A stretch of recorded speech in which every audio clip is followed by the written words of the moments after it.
you know that people are going to come up to you and say, how tall are you, do you play basketball? And for me, it's just a case of, why let it bother you? Like, embrace it, have fun with it. People ask me how tall I am, and I say, what, me? Like, yeah, I'll say, I'm 5'9".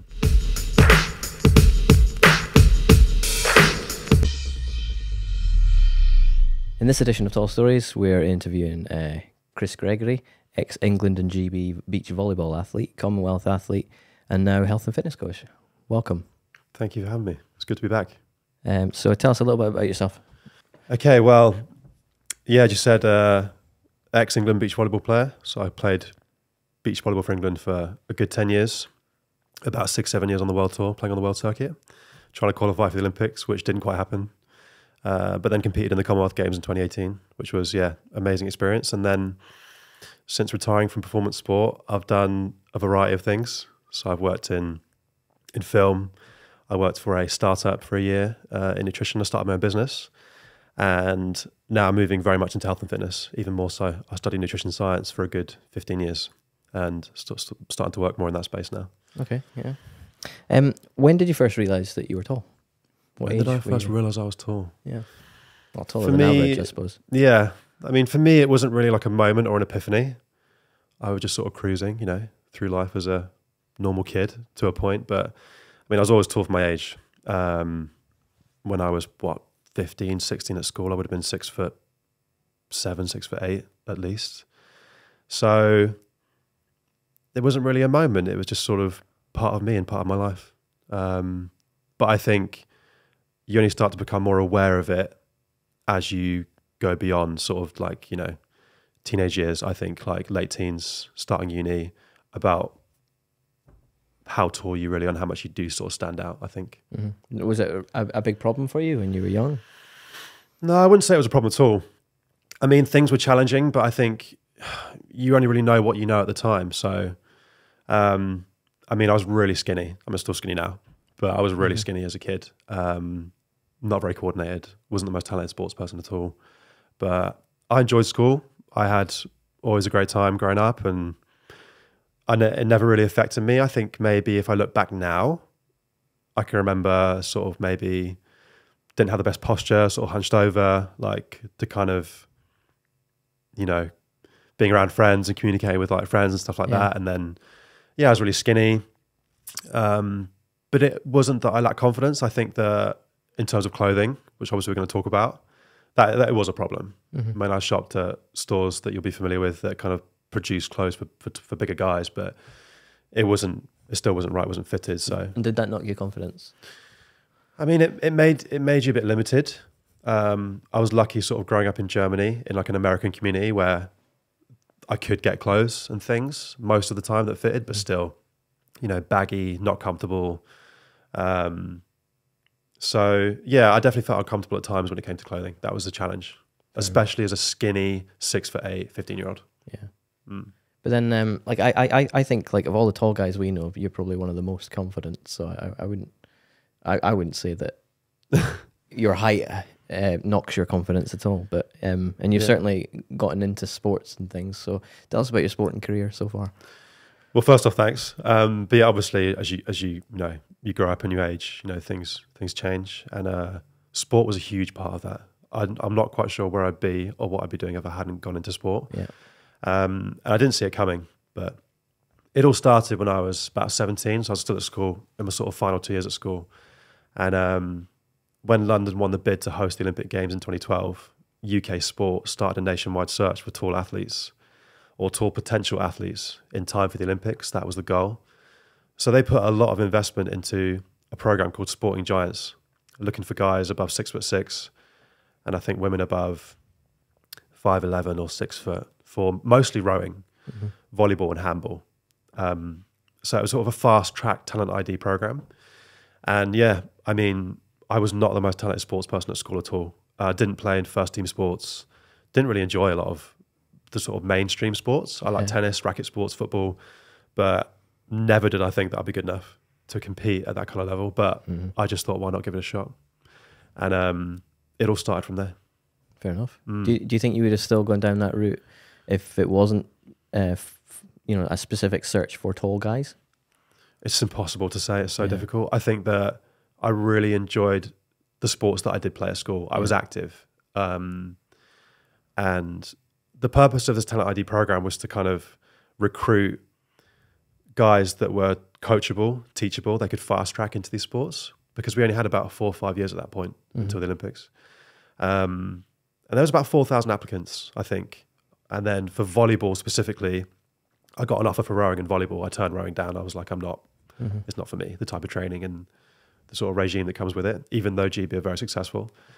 But when it came to volleyball, I think we had about 900, 3 camps of 300 guys, all above 6'6". I was super intimidated on the first day, because for the first time, I didn't stand out. Yeah.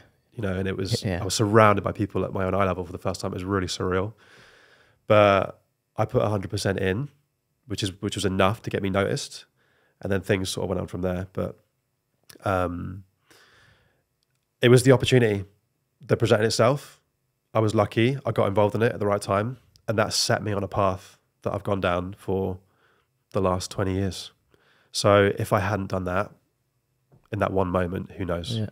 Would you say that sport is your crowning moment? Like, because you've been involved in like films and stuff as well, haven't you? Yeah, I have. I mean, I've been super lucky and to have done the things that I've done and enjoyed all of it. It's all come with like different types of challenge and it's helped sort of push me. But I think sport was really the beginnings of everything, because the environment that you're in, it's a high pressure environment, especially in beach volleyball. There's nowhere to hide. There's 2 of you on a court. Yeah. And, you know, we built our team around us, and I was lucky to work with some amazing people that mentored me. You know, my coaches, they didn't help me just develop as a player, they helped me develop as a person. And when you're pushed sort of just on the fringes of your comfort zone, which is what performance sport really is, that's when you grow, I think, and that's when you learn. And that's what changed me as a person, I think, kind of embedded like certain values and things that I believe in now. And I think that's where my confidence and self-esteem grew. And it started to grow from the first day that I did that Sporting Giants trial. That was the beginning of everything, a big turning point. And would I have got involved in film, you know, been as outgoing and like sort of willing to try things that I've done since? I'm not sure I would. So I think that sport was the beginning of it all. Yeah. At the end of the day. Well, tell us about Ant-Man. we want to know all. Man, I can talk about it now because there's a lot of secrecy around these things normally. But in terms of being involved in film, it all started actually in 2016. So I was still right in the middle of my beach volleyball sort of career. We tried to qualify for Olympics in Rio 2016, didn't make it. But the Commonwealth Games came up, and it was the first time beach volleyball was in the Commonwealth. So that was our big goal, to get to that major games for England, and our goal was to medal because we were in a pretty good position at that point. Yeah. But during that campaign, that qualification campaign, I got a call out of the blue, out of nowhere, from someone asking me how tall I was. Oh, we found you on the internet. So they're like, okay, yeah, can you go to Palmer Studios tomorrow and audition for this role? I knew nothing about it, wasn't told anything, just turn up this place, this time. So I went, and long story short, at the end of the day, they were like, right, we're producing the Han Solo film, and we're looking for the photo double for Chewbacca. I know that you spoke to one of the guys. Yeah, Will. It's part 2, it's all about that, Will. And I think there were different roles. There were various roles for Chewbacca because it was such a big part. But the photo double part was quite a big role. It was 6 months' work, and they were like, and it was a significant amount of money for someone that doesn't make a lot of money as an athlete. And I was a big Stars fan as a kid, and they offered me the part within 24 hours. So I was like, wow, what an opportunity this is. So I said, I'd love to do it 100% in, but can you give me a little bit of time off, not much, to go and compete at these events to qualify for the Commonwealths with my team? And they basically said, no, straight no. You've got 24 hours to decide. Wow. So I was left with these two... Big dilemma. Yeah, these two sort of once-in-a-lifetime opportunities, and two sort of, money can't buy things like the Commonwealth Games. I spent years working towards that goal as a competitor, like playing beach volleyball, and then it's made you who you are. Yeah, and then obviously my team are part of that as well. My teammate and my coach and everyone, and we're on that ride together. And then to be Chewbacca and potentially have a lot of work afterwards as well, and like take a significant paycheck. That was enough for a deposit for a house, like things like that. It's life-changing stuff.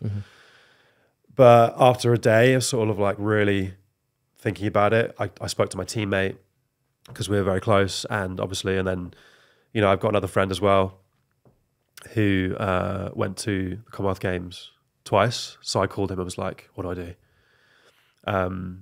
But in the end, it was an easy choice, and I chose not to do it. So I turned it down. And I always said that if we'd medalled at the comms, it would have been worth it, but we came fourth, which was a real killer. But I made the right choice. The Commonwealths was the right choice. It was an amazing experience competing for England, you know, at major games in front of all those people.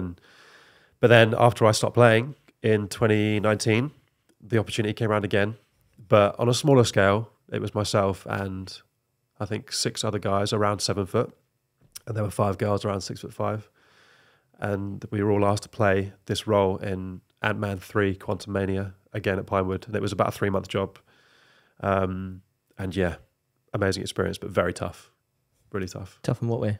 It was challenging in a different way. Wearing prosthetics in film is really difficult, depending on the scale of it. So every morning I was in the studio at 5 a.m. So that means getting up at 4, and hair and makeup are there even earlier. 3 hours of makeup. So like bold cap paint. It's not like child's face paint. It's like really thick, like alcohol-based paint. It's really horrible to wear on your skin, especially all day. Prosthetics all over your face. You know, suit, armor, heavy on your body. And it takes its toll. Like I was really sort of broken, like physically afterwards. And especially on that schedule, you know, being on set all day. But you really sort of bond with like everyone around you. You're all sort of in that experience together. And, you know, I met the cast as well, like, you know, people like Paul Rudd that obviously play Ant-Man, and Michael Douglas, Michelle Pfeiffer, and people that you sort of like watched on TV, and like I quite enjoyed the Avengers film. So that was pretty cool, and just like great people, super nice. Yeah. And just an amazing experience to be part of something that big. I mean, it was cost about £1 million a day to have the studios, and there's such a huge scale, you know, cast and crew and operation behind it all. To see that was pretty amazing. And yeah, it was tough, the schedule. Sometimes you react to the paint because of the chemicals in it. It took about an hour and a half to get it off as well. So I looked like I'd aged like a couple of years by the end of 3 months. But I'm glad that I did it because I now know what it's like and potentially involved in doing something again. So would you say that your height is what makes you unique, or is there something else? No. I don't think that you should. Personality, maybe. Is that There's something that I'm sorry. Yeah, just my height. I'm just tall. If you could change your height, would you? No, for sure not. Like I wouldn't have done all the things I don't think I would have ended up doing all the things that I've done without it. Without it, yeah. Yeah, and that's fair. It's just part of you. It's not just part of you physically. It's part of your personality. Yeah, it's part of the way you carry yourself. There must be something you don't like about your height, though. Part of the way you see yourself, and probably part of the way people see you as well. Other things I don't like about it, no. Nothing. No. What's the point?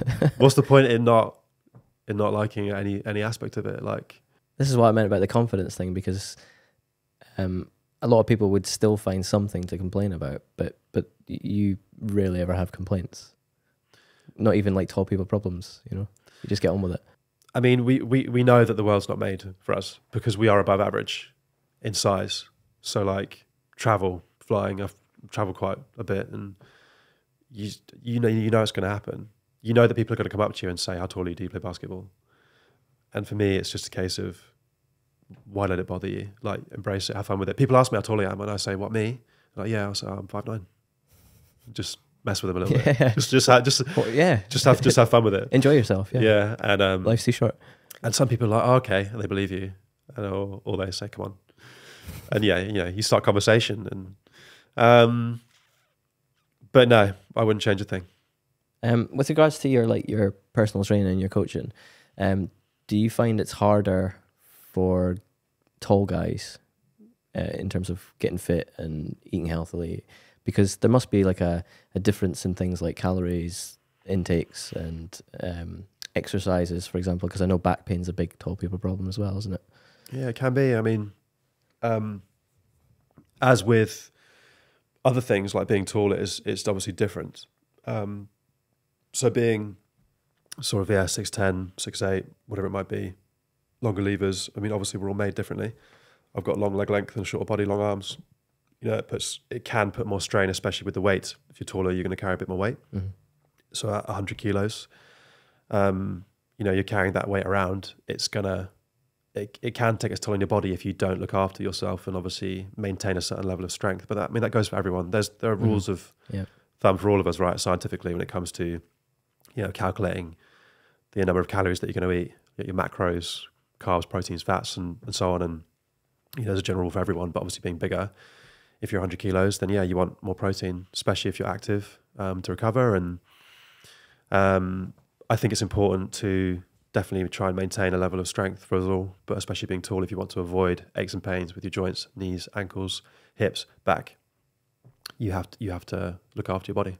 Fair enough, yeah. What advice would you give to your younger self, or someone who's young and realised that they're taller than most of their peers, and they're maybe just a bit, lacking in that confidence that you have?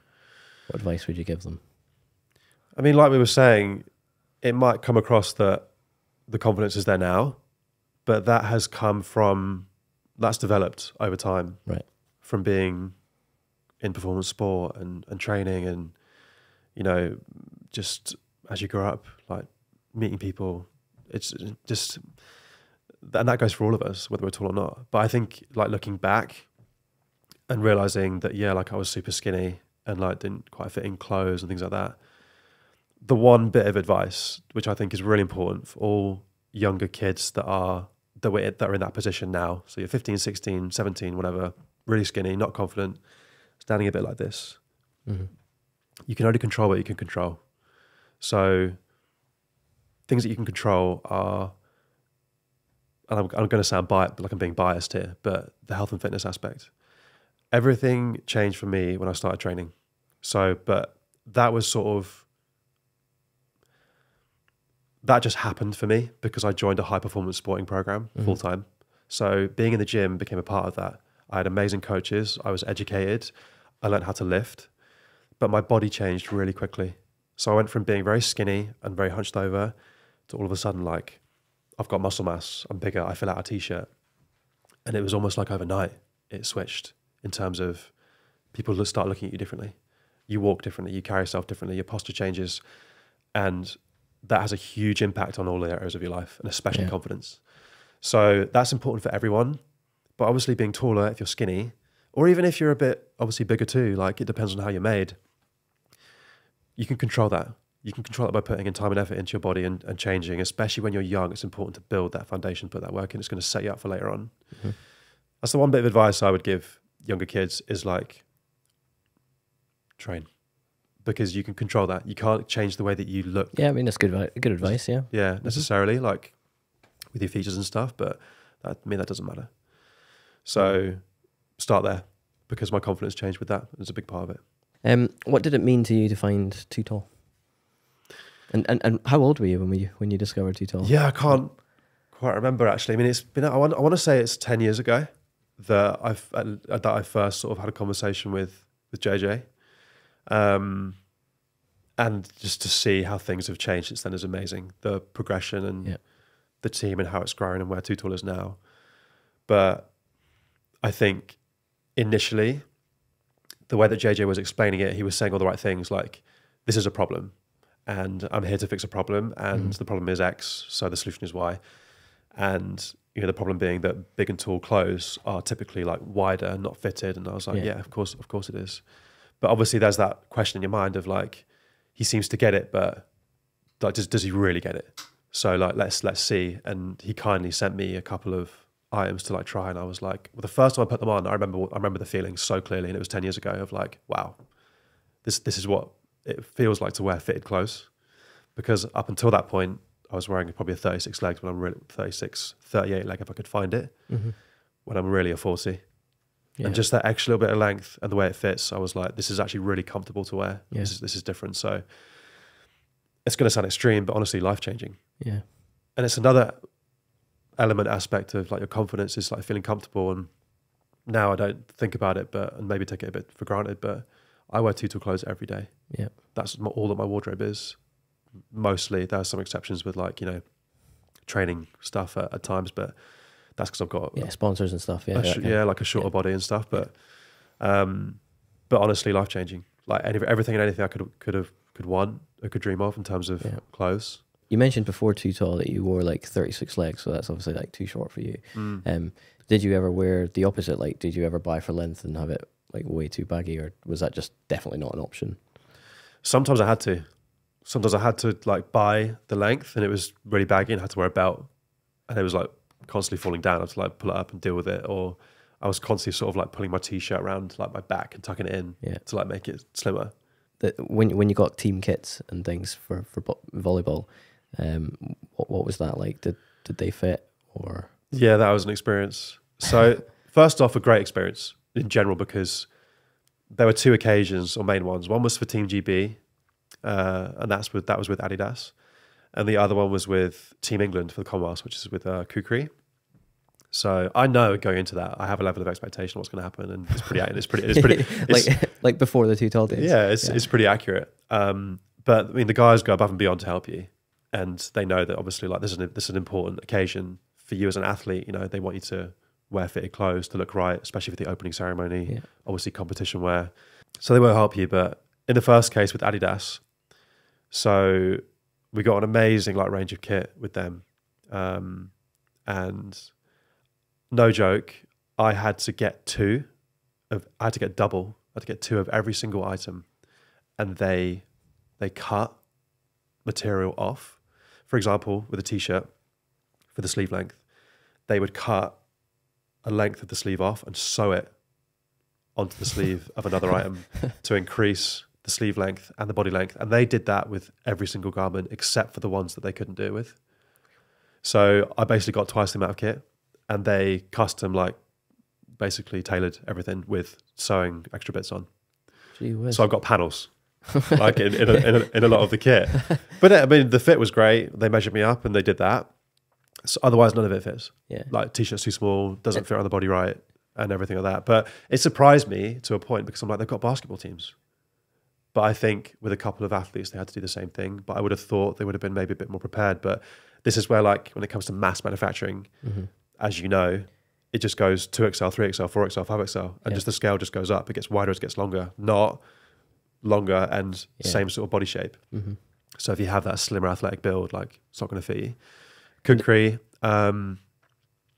yeah, that was a bit easier actually. They didn't sew things on, but they tried to kind of like, I think, tailor some of the items, especially some of the important items like playing vest. But yeah, it was baggy, some of it. And did you have to wear those clothes, or you can just wear your own clothes that was maybe like something similar in color? Or when it came to the games, yeah, you can just wear a too tall training top, for example. No, as soon as you're in that athlete's village, if you're in that environment, you're wearing team kit, and there's allocated team kits for each day of the week. So on Monday, we're going to wear this strip. Everyone wears it. And it's part of the uniform, part of being a team with the wider Team England camp. So all the sports, all the athletes. But no, but with that, actually, they did have like kind of extra long. So same sort of fit with longer length. Okay. They were a bit more prepared. So it was a lot easier. But still, with like opening ceremony kit, medal ceremony kit, didn't fit. Yeah. What's your experience with High and Mighty? Because I know you used to shop there when you were young with your mum, did you? Yeah, when I was a kid at school. So again, 14, 15, first years at school. I went to school in Cheltenham, and there was a High and Mighty shop in the main shopping mall in town. And I think at the time it was like, oh, okay, great, there's a shop like local that I can go to. But we went there, and it was just, I went there a few times for a few items that I needed for school. And yeah, same thing. Either if it was long enough, it was too baggy. Big and tall, was it? Yeah, had to wear a belt. Couldn't keep it up. Couldn't, keep the trousers up. Yeah. And the t-shirts or shirts were super baggy, or, so it was better shopping. I was lucky to live in Germany because of the American base there. Yeah. But they had stuff. What's the best compliment you've had? Best compliment? Relate to your height. Keep it clean. Yeah, got plenty. No, I don't really. So, I don't know. Just like some people are obviously very kind of just nice generally and friendly and say, oh, yeah, your height's great. Height's wonderful, things like that. I'm just like, yeah, thanks. As easy as that. I'm just like, yeah, thanks. Some people seem to, they like it and they're like, oh, good for you. Do you drive? I do. What do you drive? Do you have a car? A Ford Fiesta. Ford Fiesta. Got enough legroom? Still got my first car. Nice. Yeah. It's pretty comfortable, actually. Is it? Yeah, put the seat all the way to the back and it's easy. And no passengers, though? There's no one in the back. Okay. Yeah. Fair enough. What advice would you give to tall kids growing up at the moment? I think, obviously, we're all different. whether we're tall or not, in terms of personality and how we see ourselves and the environment that we're in. And growing up is tough in general. You're trying to like find your way and find your place. And I guess, I was lucky to have like good friends and had a good experience at school, but I think if it's something that you're struggling with, that you're aware of, and you're sort of trying to fit in and you feel different, number one, remember that it's good to be different. Like, you might not feel that way or see it now, but your height is a gift. So it comes with a lot of benefits, a lot of advantages. And I think remember that most people want to stand out. Most people want to be unique and be different in some way. And you already are, naturally. You already are standing out. To be noticed is, I think, typically a good thing. It can be a negative as well if you don't really want to be seen or be noticed for certain things. It depends on, circumstance. But for the most part, it's good to stand out. It's good to be different. So think of it as a gift and control what you can control in terms of, looking after your body and building a better body for yourself later on. We've spoken about how as you age and being tall, it can put extra pressure and stress on your body. And it's important to look after yourself physically, work on your strength and put on a bit of size. It's going to really help with your confidence if you can fill out your frame and change your posture. And that goes for all of us, but especially being tall, like make the most of the frame and the build that you have. Okay. That'd be one thing, and start doing it now as a youngster. If you're 16, 17, 18, get ahead of the game.